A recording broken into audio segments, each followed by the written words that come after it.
Lemonada.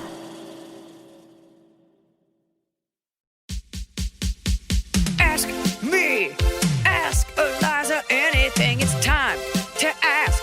Ask me all your questions. Leave them in the Instagram comment section. Leave them on your Twitter or leave them on your Facebook. We'll see them, we'll read them, then we'll give you answers. You know it, I've got it. I've got the answer, you ask me. I'll tell you anything. I feel like if we start the episode by laughing, it like brings it in with more energy. We didn't even laugh though. I know, let's try it. Silent. Let's try it. Ha ha ha. And we're back. Back. We're back. But you didn't miss anything, so don't get mad. So don't get your hopes up that something cool happened. I just imagine people tune in and you want to, it's like merging. Like if you start, then it's easier to merge versus if you just slam your foot on the gas, it's kind of jarring. So if people, and we're just talking about The Bachelor. Right. You know, then people are like, yeah, I can get caught up versus like starting from an ice cold place. Whatever. I'm always very curious if somebody just stumbles on this and they start listening. They're just like, what's happening here? Can I tell you, as someone who I'll give other podcasts a try, I'm like, I need something to fall asleep to. Usually when you listen into a stranger's conversation, just like out in the world, people always sound dumb. Like you could be talking about nuclear physics.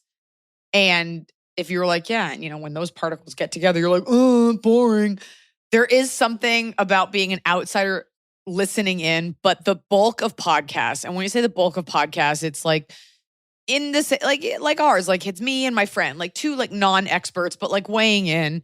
I do think our podcast, I think we have a nice format and a nice chemistry versus like, it's me and my friends and they stop by and we talk about whatever. This is a fart cast. When you listen in, it's usually a lot of like equivocating before the point. Like especially weirdly like Radio Lab type podcasts. I feel like I've talked about this before.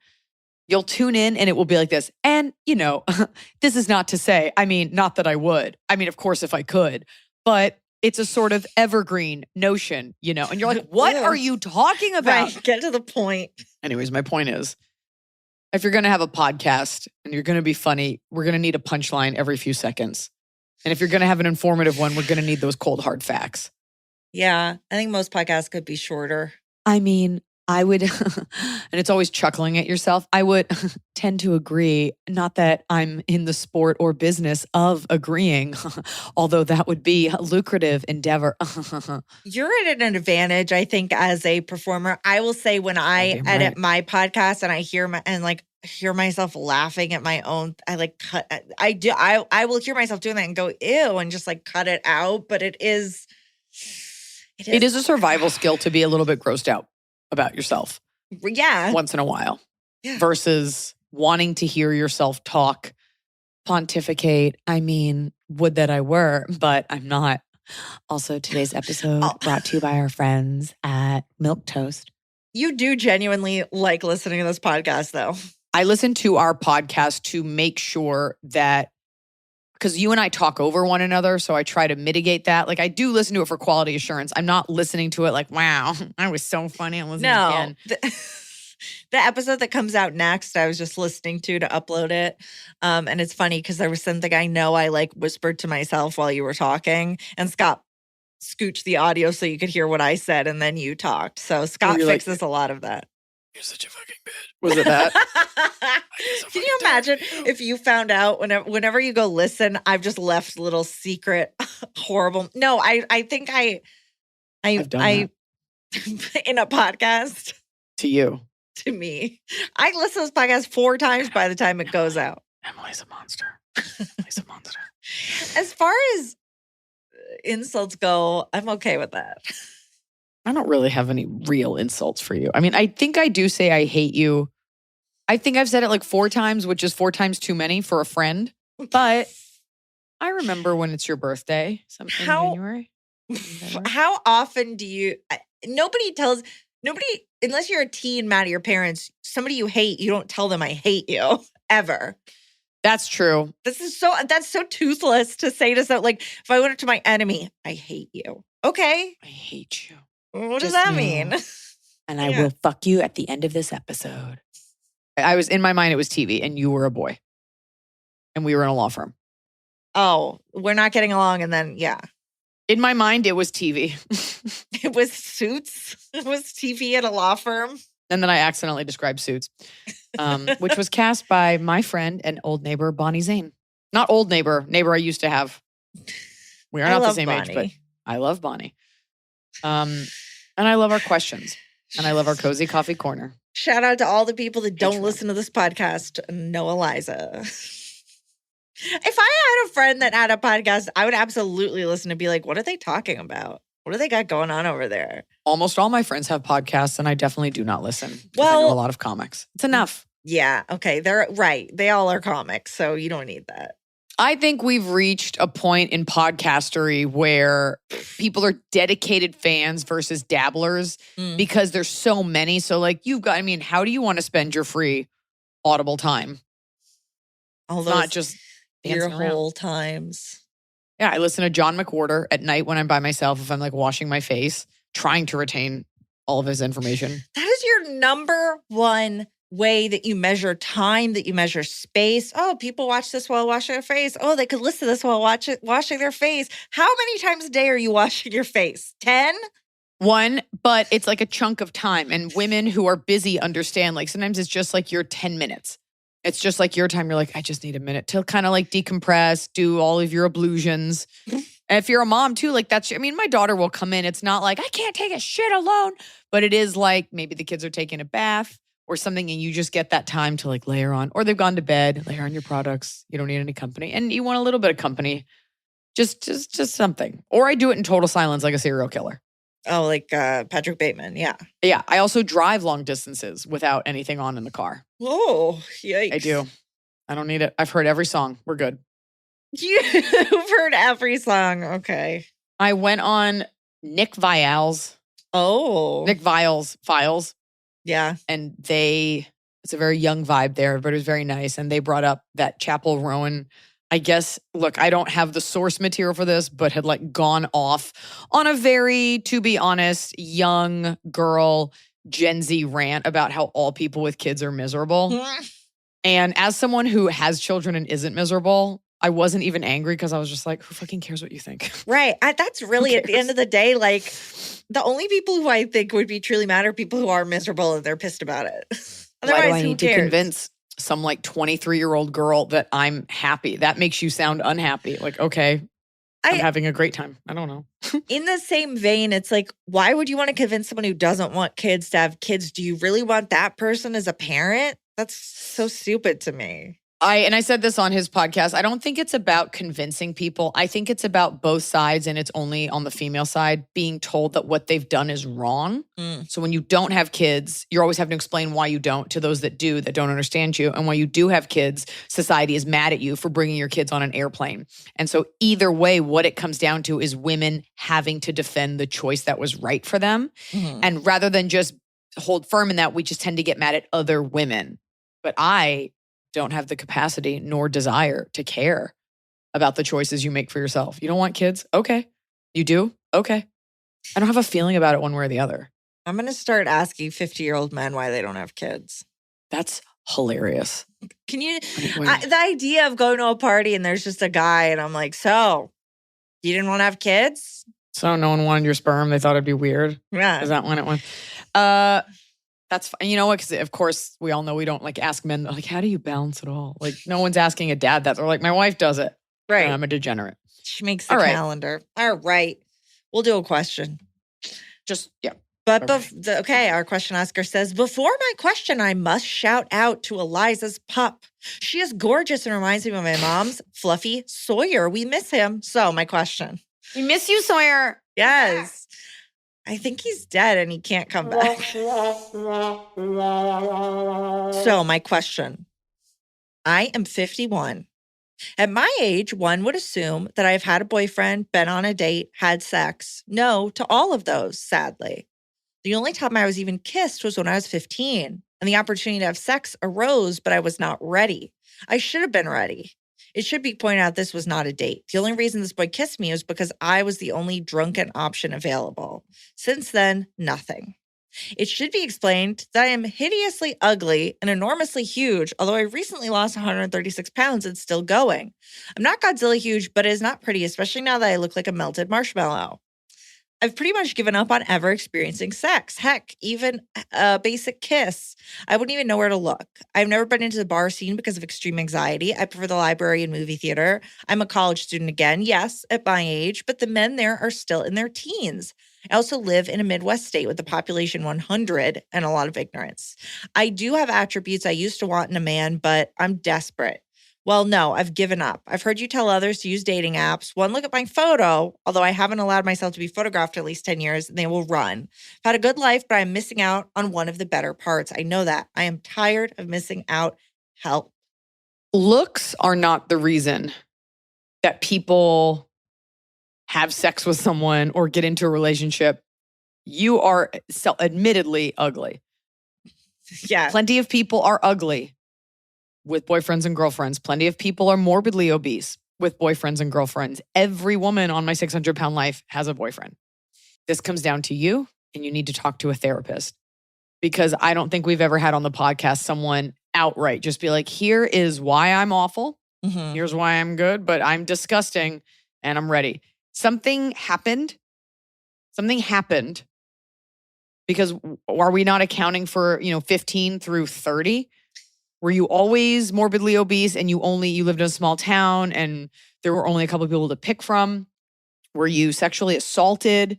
You're drunk at 15. Plenty of people in small towns, that's a thing. Did something happen that turned you off to this?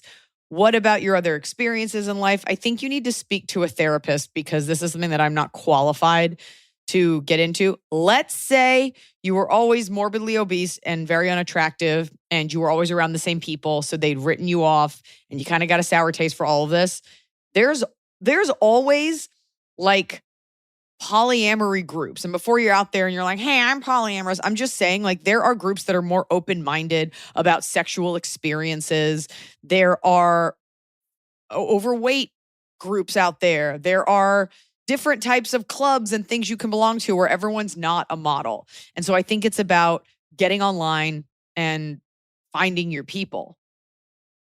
Yeah, there are a few things going on here. I mean, I will say, number one, clearly there is a self-defeatist attitude, which I can't blame you for. You sound you're like very upfront, which I respect. But I feel like when you say these things about yourself, yeah, you're not advocating for yourself. So someone else is like, well, I guess she is Godzilla because you're saying it about yourself. Now, yeah.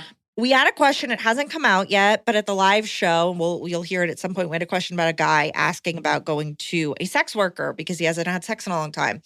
I wonder if there's an element of like, getting your feet wet, breaking the seal, like an element of because it's all so built up. And I think the hard thing for you right now, you're saying, oh, I wish that I had sex with this boy at 15 when I was drunk. No, but this element of like, that would have been, you probably would never have sex then. Right. Like, you put so much pressure on yourself. And now at 51, that is another like 50-year-old guy is going to be like, that's a big commitment to like be your first potentially. There's a lot you've put into this and your self-worth. And I think number one, yes, therapist. Number two, it's like you could hook up with someone, they just might not be the hottest. Also, let's talk about the person who lost the 150 pounds. Who's that 136 pounds and still going. Who's that person that just decided enough is enough? That version of you is the one that you need to let shine a little bit more. That person that was like, something about me, there's something here I want to change. Mm-hmm. Something is off. I know I can do better. I promise you, personality is 9/10 of the law. I know someone who was pretty overweight, but had such an outgoing, great personality and was actually a very sexual person. And this woman had a lot of sex. And for her, of course, you want to be attracted to someone, but it was about the way these men treated her. And it was about the way that she felt around them. And they were always very kind. The men that she was with, and she definitely sampled the buffet. Ew. It was always about having fun. And she was a bigger person. And this person also lost weight.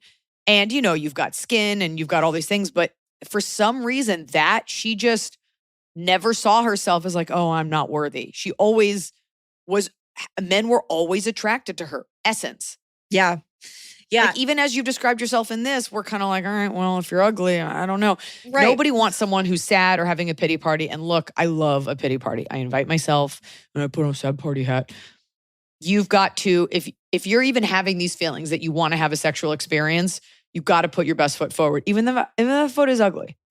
Even if you got an ugly hoof, put that hoof forward.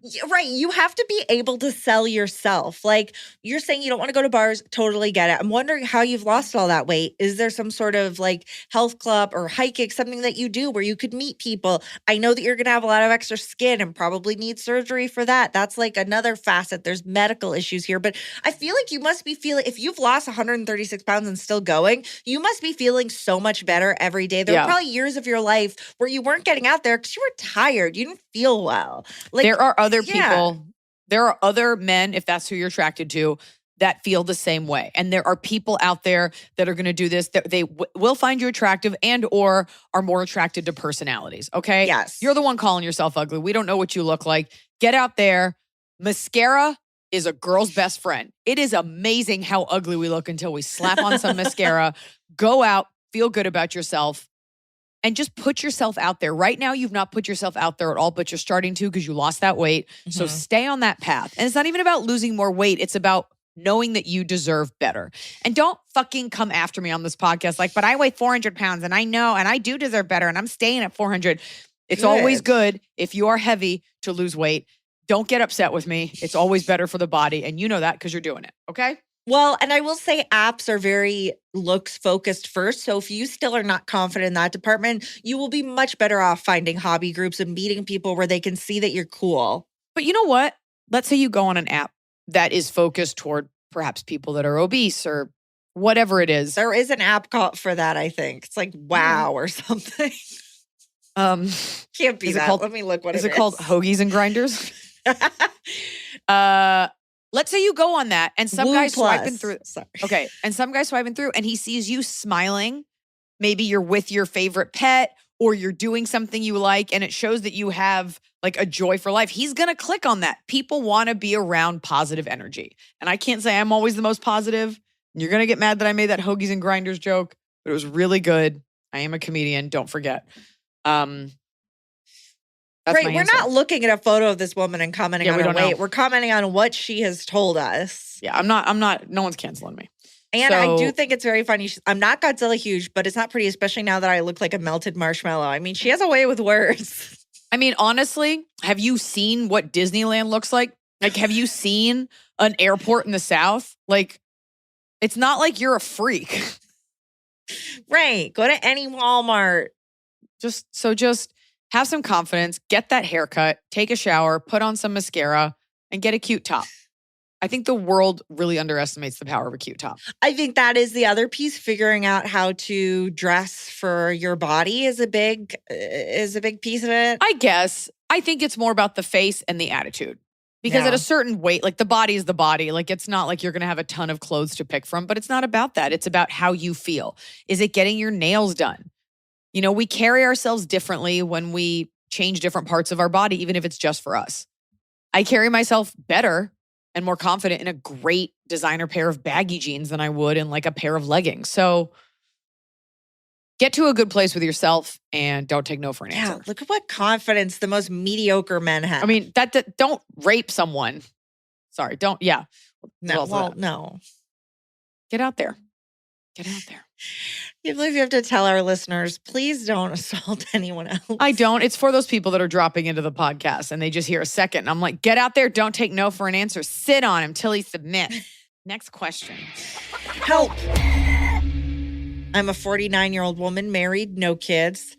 I have MS and work part-time occasionally. The worst part of my illness is the fatigue.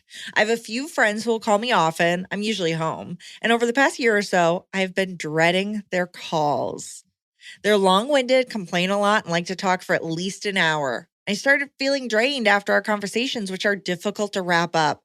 I feel like they treat me as a free therapist. When I have an issue, they're helpful and listen, but I tend to solve a lot of shit on my own in the first place. I've told them I'm tired, I don't have time, I don't enjoy being on the phone anymore, but they keep calling, and just seeing their name shows up makes me feel resentful. Ideally, I'd be talking to them once a month tops. Thanks in advance for your answer. Love to all. Friendship is a two-way street, and they are calling you. You might be one of those people who is quicker. And if you have MS, then you are kind of staring something really horrible right in the face. And so it would make sense that you can solve a lot of your own shit. Not everybody is gifted with that. And not everybody has an insurmountable hurdle, not to say that you're not dealing with it, that sort of puts everything else in your life into perspective. But if you are calling these people and you are having these conversations, you're telling me that all of your friends are annoying and long-winded. In a weird way, look, I get it. Like, I don't love the small talk, and sometimes I'm just like, who cares? But I guess it's kind of like put yourself in their shoes. If they truly are calling and just, and then I didn't, my foot got stuck, and then it was okay. Then I had a coupon and not. Then maybe you need to reevaluate. But I think there's a frustration with what you're dealing with, which is awful, and probably feeling a little stuck. And I think what you're saying is, I have MS and you are complaining about bullshit. Which, it's fair, but it's also not fair because that's just not what they're dealing with. So I think maybe being upfront with them, if you really don't have it in you to listen at all and you really deem their problems as minor, and just off the bat being like, hey, I'm finding myself just very tired lately. And so I do want to hear from you, but just please don't be offended if I don't get back to you for a little bit. I'm just trying to figure some stuff out. I think you just say that. You don't want to be like, your problems don't matter, because then they're going to be nervous when they talk to you, and then you're not going to have any friends. I also think doing things in person helps. Talking on the phone can be exhausting if it's not the right person. We all put it on speaker and do other things. No one really holds the phone to their ear anymore. And at 51, you might, but young people don't, because we're all busy multitasking. So maybe try to do it once a month in person, and that might make it more valuable, better time spent. I understand this person saying that they solve their own problems, because I think there are ways that I am there for my friends that I would never ask them to be there for me. Like, if I'm complaining, I'm calling my dad. Yeah. I'm complaining. He's stuck at home recovering from his heart surgery. He's stuck there, and I'm like, hey, I got to complain about everything at my job. So I get they think you're like a safe space, but that doesn't, you're a human and you don't want to take on all this, what I feel like, Iliza, you've said emotional refuse, or just it's just all their crap. They're just talking and talking to talk, and you're just there. So I guess that's my question is it really that, or do you just kind of get annoyed easily? But I would do it in person. That way, when you do it once a month, it is special and you're not exhausted. But if you can't do that, I would just be upfront and be like, I just get very tired, so I'll just connect with you when I can. And then wait till you're bored, or have a long drive, or have a lot of time alone. Drives are such a good, when I was driving to Florida, I'm just calling people let's get this done. Let's rehash it. Yeah.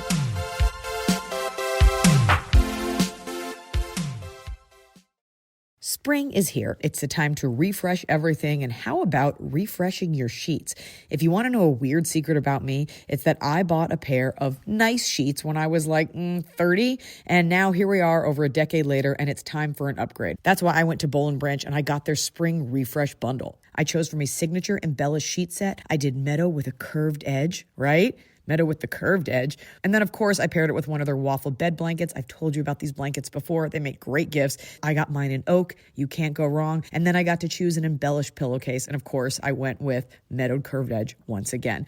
Boll & Branch's signature sheets are made with the finest 100% organic cotton. These sheets feel buttery to the touch, and they keep me cool when I'm sleeping. They're the perfect foundation for my best sleep this spring season. Upgrade your sleep during Boll & Branch's annual spring event. For a limited time, get 20% off at bollandbranch.com/Iliza. That's Boll & Branch, BOLLAND branch.com/Iliza to take 20% off site-wide for a limited time. See site for details.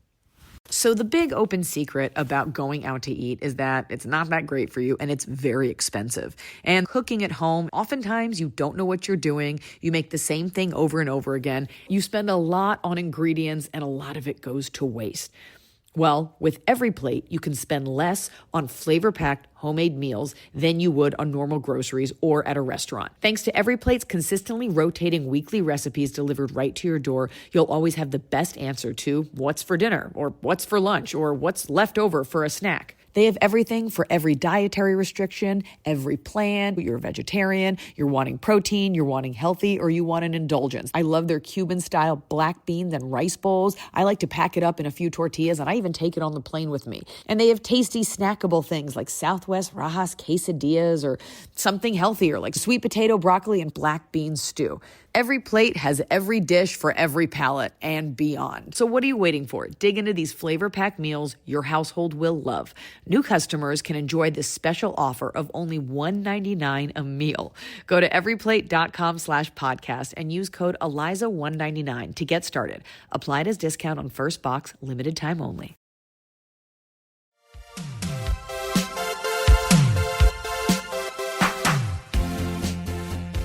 How to avoid talking about age plus retinol on hands? Iliza and crew.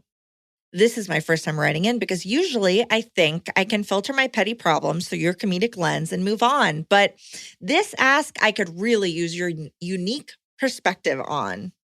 I am turning 40 in 2 months, and having been a part of your 40th birthday trip to Iceland, I decided to start saving over a year ago and have a spectacular birthday plan in the Mediterranean for my husband and I this year, which inspired him to do the same. So we have so much to look forward to. I am so looking forward to being 40 in general, and I'm so grateful for the woman I've become. I also am grateful to have you as big sister and mentor who has made a lifelong commitment to being healthy and hot. I'm committed to your it. number one? It's my number. You're number one committed. You're priority, in being it. Hot. Thank you. The question. I perform in community theater about 4 to 5 shows a year, and most people I am cast with assume I am much younger. I find myself cringing at how often I communicate my age, but feel the need to for several reasons. I have a lot more going on in my life, husband, career. I am generally more serious. And most importantly, I can't automatically do as much of the physical asks like jump splits and other complex choreo, as that is often communicated after I'm cast. Mostly, I just want to get ahead of the assumption that I'm perhaps a haggard 28-year-old, but I don't want to seem like I'm fishing for compliments either. Would love to know how you have navigated the last few years. P.S. Your new special, you briefly mentioned retinol on your hands. How have I been sleeping on this, Chelsea? I think you're supposed to put it in your hands. I've been doing it. Chelsea, if you're doing musical theater, it's odd. It's weird to me that you would audition for a part and get a part that you physically couldn't do. It's just community theater. So it might not be musical, it might be plays. And then they're like, can you do a split? She's like, no, I'm almost 40. My life is done. I couldn't do a split in high school. No, I couldn't either. I guess I don't really understand the question. I think this person is struggling with they're about to turn 40. They're in this space with all these younger people that they want to differentiate themselves from. They're like, I make sure I tell them my age because I'm too old for the nonsense. Okay. I think they're kind of sinking into this role of what they think someone who's about to turn 40 should act like. I don't know the question though. I mean, the answer is own it. It's not I'm 40 but, it's I'm 40 and. I'm 40 and I can't do that. I'm 40 and I can do that. Right. It doesn't really matter. You know, I was thinking about this lore and this cultural shock around turning 40. And I think it's less that 40 is this crazy old age where you become weird and different and your life is over. But I do think our bodies, you know, they change every X amount of years. And at 40, things do start to change. And so that's why there's all this chaos around it. But I mean, some women at 52 still get a period, you know? I don't want to, Noah says age is nothing but a number that tells you how old you are. You don't have to subscribe to anything about your age. I can do things at 42 physically that I probably couldn't do well younger because I've been doing Pilates now for a few years. Things are always changing and you are still young enough that you can kind of pick and choose your own adventure. So I don't know. If it's uncomfortable, then just be like, I can't do it. And by the way, perhaps you can't do it, not because of your age, but maybe you just aren't physically conditioned to do a backflip or something like that. But one doesn't have to preclude the other. I can do this turn, but I can't do this jump. Or just don't take the part. But you don't need to set parameters. You don't need to make it because you're 40. You also don't need to be ashamed of it. Like it's whatever. And I'm exploring what it feels like to be 42 and the limits of my body. I actually feel the strongest that I've ever felt, but I do feel it more now when I travel. I feel exhaustion if I do 2 shows. Staying up late is harder. Alcohol doesn't feel the same. And this is just what it is. And don't fight it. I don't go into anything like, oh my God, I hope they think I'm much younger than I am. Like, we're past that as women. It's enough. You just are what you are, and there's good and bad, and you don't have to have it limit you or anything like that. You don't have to explain yourself. I can't do it. I can't do a backflip. Sorry, hire a gymnast. It's community theater. Why are we doing this anyway? Right. Since you mentioned a quote from Noah, do you want to promote How to Cook the Finest Things in the Sea? Just came out. Oh, you're such a good friend. Noah wrote with Ari Colander, our friend, who has 2 incredible restaurants here in LA. He has Queen Street over there in, I want to say it's Eagle Rock, and Found Oyster over on Fountain near the Scientology Center. Outstanding, hyper local fresh seafood. Ari is from Charleston, where they do food right. And Noah and Ari have written Ari's cookbook, How to Cook the Finest Things in the Sea. It is a beautiful book, and I can tell you that I've personally tasted almost everything in there, and it's outstanding. I like that name a lot. I do too. I love the word finest, and it's beautiful. So yeah, if you are a seafood fan or want to be a seafood cook or know how to handle seafood better, this is the book for you. Okay, I'm looking through our confessions to see. Oh, Swordfish Hemingway. That's the sleeper hit. Is that a food? Because I was like, no, I want to eat all the raw fish and all the shrimp. The Swordfish Hemingway is outstanding. Literal chef's kiss. What is it? I guess I don't have to buy the book and find out. I don't remember, but I just remember I loved it so much and I didn't think I would. I think you can eat it at Queen Street, so head on over. I had a red snapper when I was in Pensacola, and I was like, ooh, branching out from salmon. Yeah, I love red snapper sushi. If I do sushi, which is not rare, not often, it's rare. The fish is rare. It's uncooked. All right, we're doing a confession.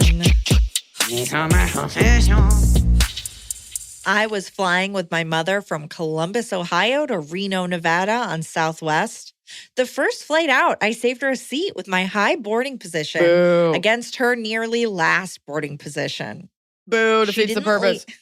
She didn't leave me alone the entire flight. On the second leg of our connection, I took a middle seat between 2 strangers and told her I wasn't able to save her a seat beside me. You would rather sit in a middle seat on Southwest than sit by your mother. She must be so annoying. Thankfully, we took separate flights home so I didn't have to lie to her again. That is so funny. You know, I booed you at first, but I actually think I shouldn't have booed you. I'd been brainwashed actually by like flying etiquette. If you are flying with someone and you have different, like you do want to sit by each other. You know what? Right. No, I don't know. Like, so what? So you don't, Southwest flights are so short. I guess they should have checked in earlier. I don't know. But looking at a middle seat and going, okay, I'll sit here. If I'm in those other 2 seats and you're coming and sit in the middle seat when there's still seats open, it's like, are you a serial killer? Are you hiding what are from you doing someone? here? Are you desperate? Yeah. That's incredible. Just like, sorry, Mom. It is interesting the way that Southwest differentiates itself. They're like, here's an idea. What if we let them govern themselves? It's dangerous. I'm always like A1 or A2. Always. I don't know why or how. Maybe my assistant checks me in early. But I'm getting my choice of seats. Oh, excuse me. Sipping on fresh seats. Hello, AIA crew. I have an ex-boyfriend of about 7 years that has been messaging me on social media about once a year. I've blocked him on Facebook, and now he has found me on Instagram. Should I respond and tell him to stop reaching out or block and ignore? His messages are pretty generic, like, hey, how are you? Or hope you're doing good. Nope. I met him in my late teens and have since moved on. We did date for about 5 years. Thank you, Michaela. Nope. If there's some unfinished weird business, did you guys murder someone together? But also, I kind of don't respect the innocuous, hey, how are you? If it ended amicably and it's like, oh, look, it's Josh. Like, that's cool. But it doesn't sound like you have anything to gain from this person. And it is a little beta and weird to not even be like, hey, you were on my mind, or not even the like, hey, I had a dream about you line. Hey, what's up? That's him doing the least. How are you these days? How's it going? That guy's doing the least, and you're writing into a podcast about it. So for that energy alone, for those reasons, I'm out. Hey. Don't reply, block him, leave him in that unread messages folder. Who cares? The fact that you blocked him and he was like, I'll just step over this red tape. I don't like it. It's weird. And it doesn't mean he's bad. It's just if he can't say nothing. He can't take the hint, and that's weird too. Now, granted, if I were blocked on Facebook, I wouldn't know because I don't check my own Facebook. I don't even check Facebook. But he just sounds like unaware. Ugh. Also, I would prefer he messaged like a threat than just messaging like, hey, how's it going? Like I always say, be about it. I know, you did say also, be action-oriented about your racism. Oriented, be super racist, but also like, oh, cool, we dated as teenagers. Oh, that's so cool that you found me. I bet we have so much in common now that our brains are fully formed. Who cares? No. Ew. It almost feels illegal.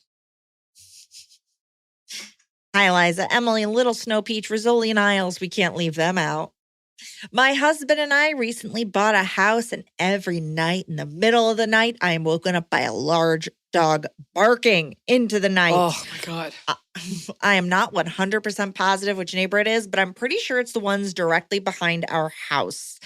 I don't want to call the cops because I don't want to be that neighbor and cause drama, especially since we're new to the neighborhood, but it's ridiculous at this point. If we can hear it, they have to hear it too. Yeah. My husband heard the man outside the other day yelling and cussing at his kids, so the guy doesn't seem like someone we can casually ask to bring his dog inside, but I'm tired of getting woken up. Our 18-month-old sleeps with us and still breastfeeds, so I'm woken up enough by that, and I don't want our son being woken up by this dog either. Please, help. Thank you both for the pod. I listen to my long commute and all day at work. Don't have to be anonymous. I am sure they aren't cool enough to listen to this podcast. Hope from Northwest Arkansas. Oh, man. Hope's like, I listen to this podcast while I'm up because the dog woke me up. Yeah. Sometimes we get questions on this podcast that give me so much anxiety and I feel such a responsibility to fix it.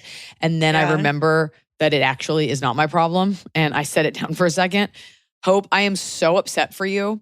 And there is nothing worse than the neighbor who just doesn't get that other people live there. Can you call the cops without them knowing it's you? I don't know that cops in Northwest Arkansas are going to care. They're going to be like, yeah, dog's going to be a dog. He's doing what he's got to do. I would have your husband go over there and just talk to the guy because you don't want to hear him like hit the dog or something, but just an awareness of like, we have a new baby and this dog wakes up our baby. Is there anything that we can do? Could you bring him in at night? I feel you because I have a neighbor who has 2 dogs, and every single time we walk by, which is only twice a day with our dog, those dogs howl. And I'm like, do you not bring your dogs in? How is it possible that they're out when we walk by? Like, don't you have other people that are hearing these dogs? People just forget civility and they forget how to exist around other people, especially in a neighbor situation. I bet you no one's ever said anything to him. So do it in a very nice way. God, I don't know what to do about that. I mean, is there a way to prove, Emily's going to tell you, like, is there a way to prove the dog's not being taken care of? Although I just can't imagine that it feels rural in rural Arkansas. Can you cut a hole in the fence and take the dog? Do you want a dog? I was so happy. And when I lived in an apartment for so long where I had to hear everybody's sounds, everybody's dogs, everybody's TVs. You heard a guy kill himself, finally lived right? in a place. I heard him try, and then the SWAT team had to come finish the job. And I heard the guy across from me who was a male prostitute sex worker. Give his number to the... He got evicted. I don't think he's working anymore. Oh, I'm sorry. But he had a husky in a studio apartment in Burbank. So I don't know what was happening there. A husky and a mattress on the floor. It's basically, they can basically speak.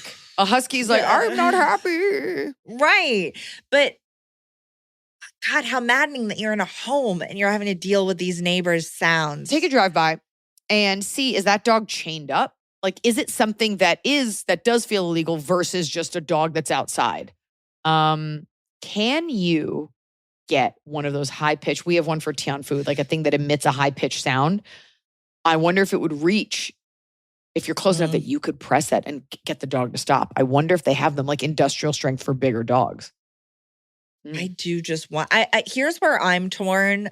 I know that the good neighbor thing is you talk to them first before calling the police. The problem with that is that if you talk to them first and they're a dick and then you call the police, they know that you're the one who called the police. That's why you're I'm the one who talked saying to them. drive over, see what it looks like. Also, are you friends with the other neighbors? Can you get a consensus? That way you guys can all be like, we collectively have done this. Yeah, this is maybe the only time that an HOA is a good thing. Sorry. Best of luck, Hope. Sorry. Ugh. We're so upset by this one. I hate that. I fucking hate neighbors that I don't just pay feel so attention. out of control on that one.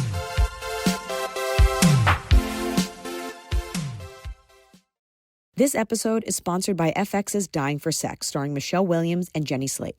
Inspired by a true story, this series follows Molly, who after receiving a terminal cancer diagnosis, decides to leave her husband to explore the full breadth of her sexual desires. She gets the courage and support to go on this sex quest from her best friend Nikki, who stays by her side through it all. FX's Dying for Sex, all episodes now streaming on Hulu. This show is sponsored by BetterHelp. I know that people write into our show and we ask all kinds of questions ranging from deep to superfluous to funny. We all need someone to talk to. People always ask me, well, have you seen a therapist? I absolutely have seen a therapist. After Ethan was born, life was different and difficult, and we are not all born with the tools to cope with whatever this is. I've benefited from therapy, and that is why I can confidently tell my listeners, because I would never steer you wrong, you need therapy. With over 30,000 therapists, BetterHelp is the world's largest online therapy platform, having served over 5 million people globally. And it's convenient. You can join a session with the click of a button, helping you fit therapy into your busy life. And you can switch therapists at any time. You get the quality care at a price that makes sense. And it can help you with anything from anxiety to everyday stress to dealing with whatever fresh new hell of an existence we have. Your well-being is worth it. Visit BetterHelp.com/Iliza to get 10% off your first month. That's BetterHelp, HELP.com/Iliza.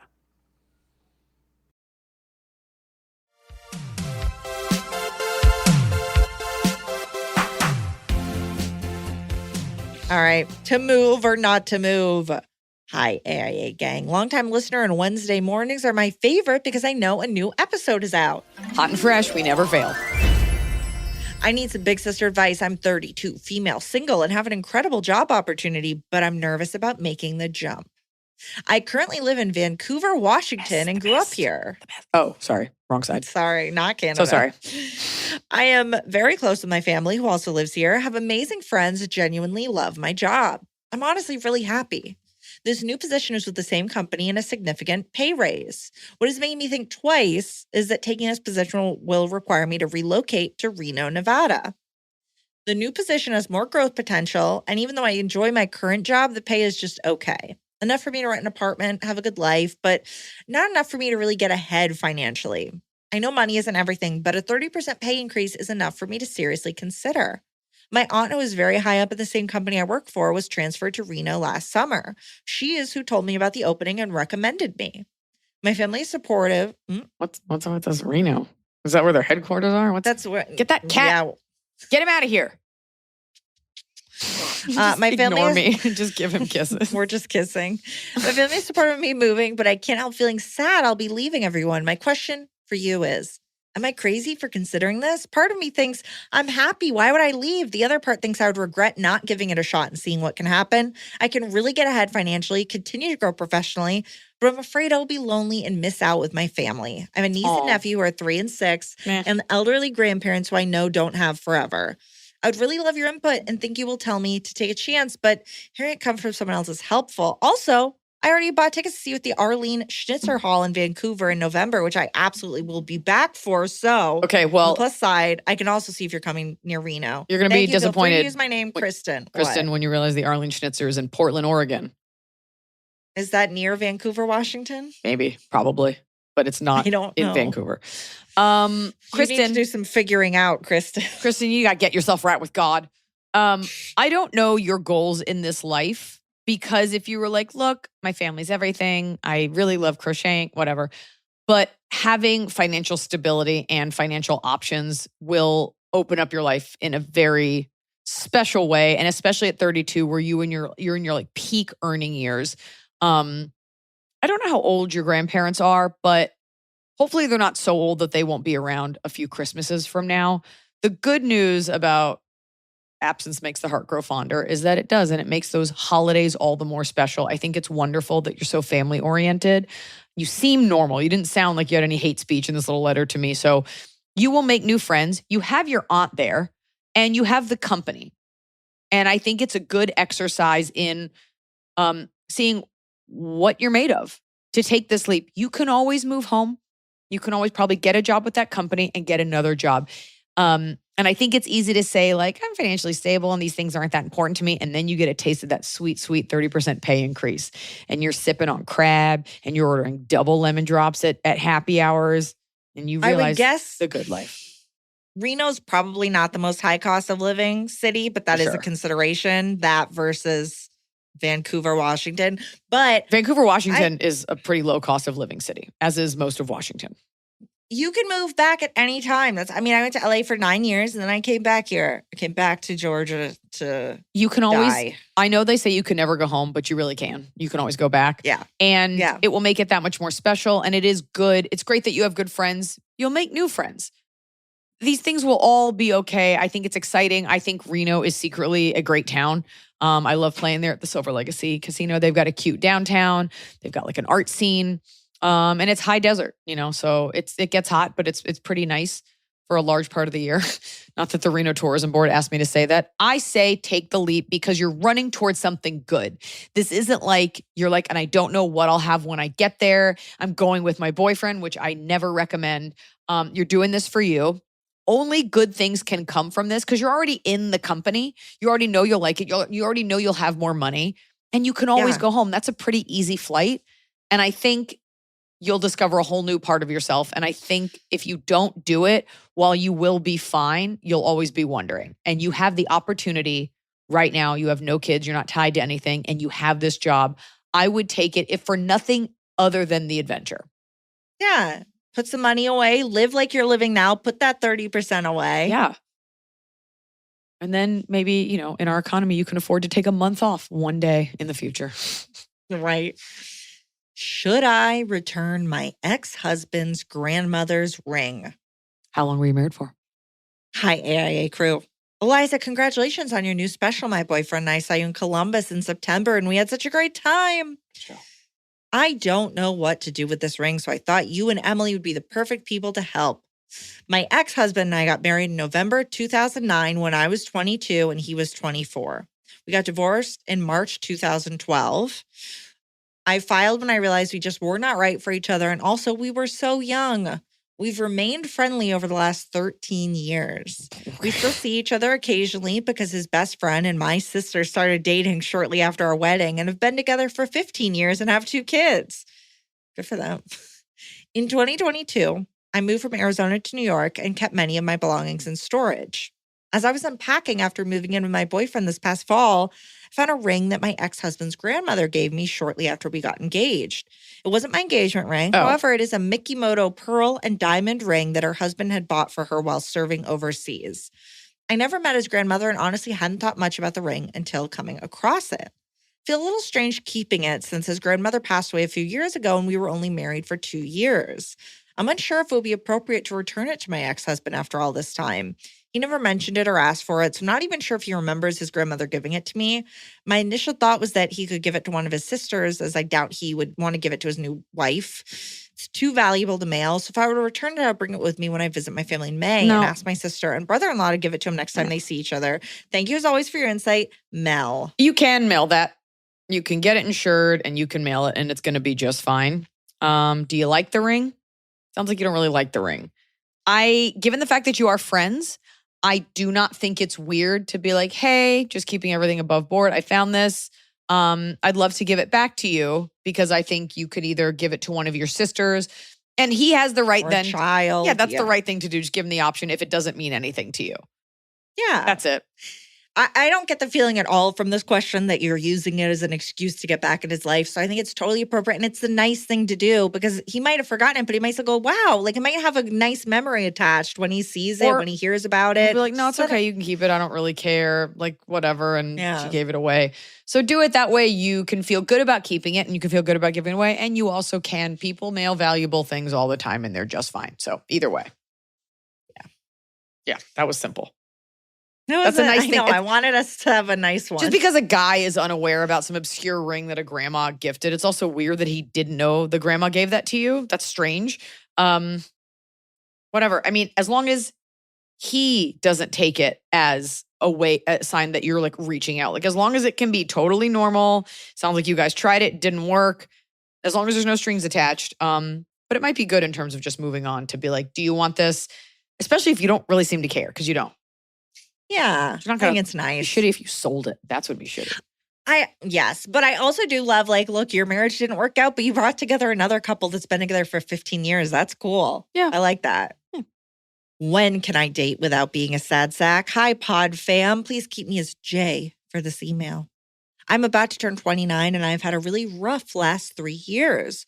Both pets I had throughout my early adulthood sadly passed in 2024.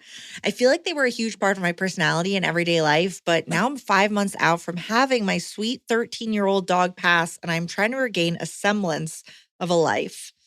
I pet sit part-time while also working in a makeup store, rhymes with Lephora. I don't know. But I now have more free time than ever. I've had my life uprooted twice, lived in 3 different cities in the last couple of years, so I purposely have not been dating. I've been trying to make friends, but I live in a very isolating place. For reference, I currently live in Montana. Isolated or isolating? It says isolating. It says isolating, Montana. It's isolating and isolated. Okay. It's been hard to make connections. It seems like most people are happy with their college friends and aren't looking to make new ones. I'm lonely and have considered downloading the apps for the 10th time to try and meet people, but I run into men who just see me as an object, not a person. I prefer dating women / non-binary persons, but the pool is pretty limited. I have goals of eventually opening a third space for other queer people to hang out that's not centered around drinking, but that's a few years away from being a reality. Here is my biggest fear. I don't want to only have horribly sad things to share about my life. Things are looking up, but I very much still feel like a work in progress. Should I even try to date? Should I create a club instead? I just don't want to be the sad sack with my, quote, friends are dead vibe. Help, Jay. Now, I can't tell if Jay's friends are actually dead or they're still talking about their pets. I think their friends are actually dead and they've just had a hard time and also their pets are dead. It's all about the narrative that you create. Because you could also spin this as, I've persevered, I've moved several times, I've always been able to make a life for myself. Your pets are going to die, okay? Now, your pets have died at a weird transition time in your life. 5 months out, it's still pretty raw, but you would be within your spiritual rights to get a new pet if you needed it. It sounds like you're putting a lot on yourself, Jay. And yeah, you live in Montana. I don't know if you live in one of the bigger cities there, but I also know that if you put it out there, you will find it. Meaning, if you want to meet more queer people, maybe you do have to trek to some of the bigger cities there and kind of do some work online. But this thing where people are like, I shouldn't date now, don't set these rules for yourself. You didn't do anything wrong. Things happened to you. Why do you have to karmically pay for that? Be open. Yeah. Be open to it. And yeah, these are small towns. People do like who they had in college, but you got to get out there. And maybe in creating that space for other people, you will create the community that you want.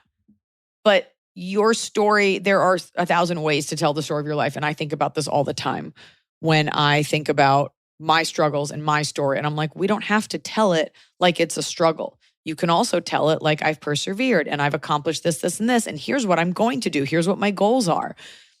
And so if you sell yourself as someone who's like, all my friends are dead, my pets died, that's the reason you're having trouble making friends. Because that's what you're leading with is your sadness. And in a lesbian relationship, that could be very attractive. But I'm just saying, put your best foot forward. This also is the advice we gave to our bigger friend. What's the image that you want to put out there? And what's the energy that you want to attract? We should start a kid show, Godzilla and Sad Sack. Also, working at a Sephora is not the most social job. Maybe try to find a job. Could you get a job at a bar? Could you get a job at a restaurant? Something that's more like community-based versus people. So this person clearly does. They want to create a third space that doesn't involve drinking. Okay, so it not doesn't a bar. involve Sorry. drinking. Then a So coffee not shop. bar. Can you get a job at a coffee shop? Can you get a job? It's something in the community that has like more regulars versus 10-year-olds you're like swatting away. Sephora is probably in like a commercial shopping center. There's not the same people coming in. You don't really get a chance to know anyone.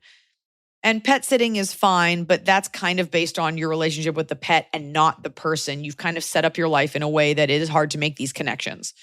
So that's fine if you want to keep those jobs, but maybe you can branch out in terms of your extracurriculars. Is there a kickball league you can join? You have to have some friends. Tell your friends you're hurting and be like, I want to do more stuff. Put it out there. But quit selling this narrative that like all my friends are dead and I'm not dating. The universe doesn't reward that. Top of the cob. It's the top of the cob. We're doing it right every day. You just take a bite. Top of the cob. My bottom of the cob is they're kind of tied together. So I'll do mine together after everyone else goes. Okay. I'm going to make you wait for it. I'm going to read a bottom from our question asker, Jay. Because Yes. It made me laugh. Read about her Lafora. bottom. It might be. Well, Read their bottom. When people come into the store, Lafora, Why can't we just say Sephora? What is the big deal? They're not a sponsor. We don't have another They're makeup. coming for us. Who cares? When people come into the store and we don't have something in stock, but the customer acts like you're keeping the product from them. Ugh, girl, if I had it, I'd sell it to you. WTF. I don't know. Sometimes I've been like, is it out? And then because I've worked in a mall, I've been like, can you check the bottom drawer? And they're like, oh yeah, I guess I could.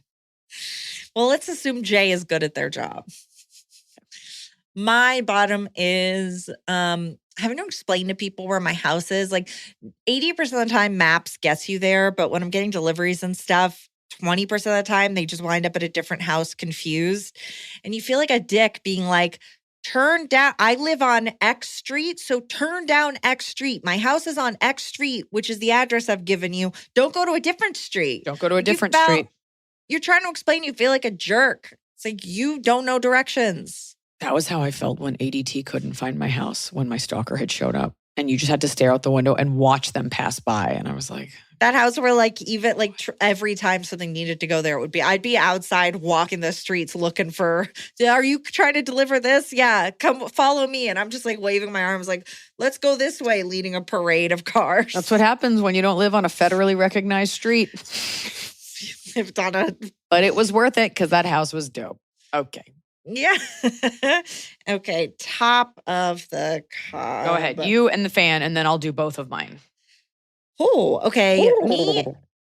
Me is had a busy weekend, been busy lately, had a lot going on. This weekend I'm finally gonna get to just sit there and do nothing, and I am excited for that. Isn't that a good feeling when you just know, like, I don't have to do anything that day? No, I actually hate that feeling. But carving out little moments. Yeah, we're opposites. Okay. Fan top, yo-yo. I was sitting in my midterm and someone walked in and held up some keys asking the professor if they belonged to anyone. Confused, I expressed they were mine with gratitude, of course. Never have I ever experienced someone returning something to me before even realizing it was lost. Ooh. I'm so scattered. Normally when I lose something, I kiss it goodbye forever. So this pit of a week just became a peak. Y'all are bee's knees. Go team. Fan and fellow comedian Brigitte. I feel like it's Brigitte, not Bridget. Diane, P.S. All the best to your dad, Emily, and Iliza. Congrats on kiddo too. Iliza, how long are you going to be accepting congratulations on Ethan? He's been here a while. It's enough, Ethan. We're done. Brigitte has a way with Ethan. words. She's like, not a pit, not a peak, not squink, squink, squeak. Zibbity bap. I'm Brigitte. Oh, that's pretty good. Yeah, I had that happen on the plane. I was walking off with all of our bags and Sierra, and I heard a clunk, and I was like, oh, she dropped something. And then she goes, here, mommy. And she handed me my phone. Good work, Sierra. It fell out of my cargo pants. It wasn't like her sippy cup that you were just going to leave behind. And I was just like, oh my God. Because once you get off that plane, they make it impossible. They're like, there's no way. The cleaning crew's already taken it away. There's no way. Okay, my top and bottom. It was a very long weekend. We had 4 shows. It was great. It's a lot of travel. And I love bringing Sierra, and obviously adding a child to a mix compounds everything and makes you a little bit more tired than you would be. And the flight home, I didn't really get to sleep. And the day before, I'm just tired, and I've just been dealing with and doing a lot. And I had to be up this morning to go on a podcast. And I knew and Noah left this morning, so I was up at What podcast did you do today? Can you say? I did the Vial Files. Oh, that was today. Okay. That was today. So that'll be out Thursday. So the day after this podcast comes out. Okay. And I was up at 4:45 this morning because I heard Noah leaving. And then at 6:30, this little person was in my room asking me if it was time to get up. And I was like, sit back down. And so I was just tired. And it's not even about the feeling of being tired. It's the way that it looks on your face and your eyes get small and I get these like dents all around my eyes. And so I guess my bottom of the cob is the fact that everybody always wants to see your face. Like you're doing a show and they're like, hey, the promoter asked for a video. And it's like, especially, it's not even like I'm the kind of person that always has to be in full hair and makeup, but like most of the time, like it just looks I look kind of tired and I've got sunscreen on and it's just this constant ask. And especially now that podcasts have become a visual medium, as I sit here recording my own, just this constant ask, what was an auditory experience? Now everything is your face. And as a woman, you get judged on these things. And I don't want to look ugly or tired. And I do care. I don't care enough to pay for full hair and makeup every time. And I get that this is a part of being in the public eye. But this demand that it always be your face, even if it is audio, they're like, well, we just want to see your face. For radio, they record it so they can put it on their like radio podcast. And it's just a lot. It's just a lot. It costs a lot of money to do hair and makeup. And then the amount of time you have to put in just to look normal. Like right now, I look fine. But this like I had to blow dry my hair, straighten it. I had to do the makeup. Like I kind of resent it. Because you don't want it to be like, oh my God, what happened to her? You're like, what happened is that I was tired this morning. So I guess my bottom of the cob is that it's always like, and can we see the face? Can we see even though we can hear your voice and know who you are, can we see the face at all times? Yeah. You're going to look old and tired and we're just going to judge that. Can we see your face so we can see how ugly you look? Because that's what's behind it. Let's see your face so we can see how ugly you look. So my top of the cob was that this morning, I got up early. And this isn't that podcast was lovely. This is just podcasts in general, my own included, where we're doing an episode and I've got to go like put on concealer so no one knows that I have normal skin. But my top of the cob was this morning, I took a little bit of time and I mixed caffeine eye cream, brightening eye cream, oil. I did gua sha. Took you could have made a bomb. 10 full minutes, a Molotov cocktail to like really work my eye area with this pick that my friend Anna Uy gave me, the Chinese facialist that I saw in London that like rearranged my face. And I really worked on it. And while it didn't take like 15 years off, it did help. And so it was good to know. And then I put ice all over my face. It was good to know that if I can set the time aside, like there is a way to sort of hack looking a little bit younger. So I appreciated that it worked versus the bulk of the products and things that we do where it's like, yeah, I guess it promotes the look of collagen, so that's nothing. So my top of the cob was that I was actually able to open up my eyes a little bit this morning. Good work. Whatever. I don't know why I tell you anything. No, I'm listening. No, you weren't. I'm just saying, if you are able to carve out the time, which we rarely are, there are things that you can do to mitigate it. Lymphatic drainage. I'm a big believer in that. If you're listening today, this is the 9th. That means if you are Jewish, Passover's this weekend. I was recently asked in an interview what my plans were for Passover, and the honest answer is I forgot. But Zizan Pesach to all of you. And if you're Christian, you probably know the story of Passover as well. It's a dope holiday filled with deep, mystical meanings and symbolism. So I suggest you look into it. I will not be celebrating again because we will be on vacation. And I feel like I've done a lot as a Jew this year, and I'm gonna set it down for the weekend. You've done your Judy. I really have done my Judy. And we keep those coffee posts coming. We're gonna be getting the video of these episodes up soon, as well as the YouTube live episodes, Ask Iliza Live. I guess we can call it that. Ask Iliza Anything Live. We got to figure out the branding. Those will be up. And I won't say imminently because Emily snapped at me last time. And then that next week, I'm coming to see you in Melbourne, Sydney, and Brisbane, and New Zealand, in Auckland, Aotearoa. So get your tickets.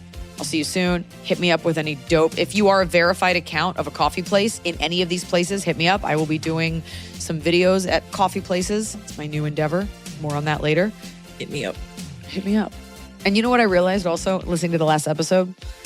I often will throw to you. I'll be like, and it's like Emily always says. And then I always get mad at you because your answers are always bad.